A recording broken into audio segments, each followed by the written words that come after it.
Hi friends, அழகே அழகு serial அடுத்தது நடக்க போகுதுன்றது இந்த ஒரு வீடியோவில் ஒரு குட்டி ப்ரெமோவாக பார்க்கல வாங்க. இங்கே ரொம்பவே ஹாப்பியாக வீட்டுக்கு வராங்க. மதிக்கு கால் பண்ணுறாங்க. கால் பண்ணது வந்துட்டிங்களா?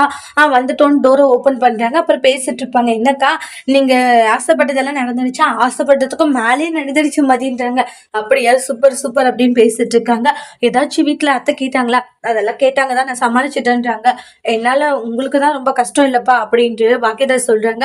அப்படியெல்லாம் ஒன்றும் இல்லைன்னு பேசிட்டு இருக்கவும் லைட் போடுற இது கேக்குது. அப்புறம் பார்த்தா சுரேஷ், என்ன பண்ணிட்டு இருக்கீங்க? என்னன்னு வெளியே போயிட்டு வரீங்களா அப்படின்றாங்க. ஆமாடா சுரேஷின்வாங்க.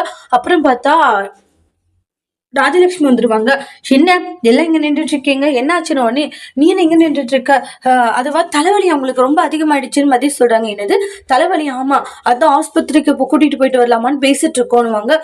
தலைவலியா? இது என்ன சுடிதார் போட்டுருக்க, அதுவும் கிராண்டர்ல இருக்குன்றாங்க. அதுவா, இது இவ பிறந்த நாளைக்கு வாங்கி கொடுத்தாளா அப்படின்வாங்க. இல்ல இல்ல, மதி வாங்கி தரல, போன வருஷம் உங்களுக்கு அம்மா இதை எடுத்து கொடுத்தாங்க. அதே நான் இவ்வளவு கிராண்டா இவ்வளவு நேரத்துக்கு போட்டுட்டு இருக்கு, எங்கேயாச்சும் வெளியே போயிட்டு வரலான்னு இருந்தீங்களா? அப்படி இல்ல ஒண்ணும் இல்ல, நல்லா இருக்கா கரெக்டா இருக்கான்னு போட்டு பார்த்தாங்க ட்ரெஸ், அதுக்குள்ளேயே தலைவலி வந்துடுச்சு. அப்படியே அவங்க படுத்துட்டாங்க. ரொம்ப முடியலன்னாங்க, அந்த ஹாஸ்பிட்டல் கூட்டிட்டு போயிட்டு வரலான்ட்டு ராஜலட்சுமி எப்படி எப்படியோ சொல்லி சமாளிக்கிறாங்க. ராஜலட்சுமி ஆனா நம்புறதே இல்ல. ராஜலட்சுமி உண்மையை கண்டுபிடிப்பாங்களான்னு வெயிட் பண்ணி பார்க்கலாம். தேங்க்யூ.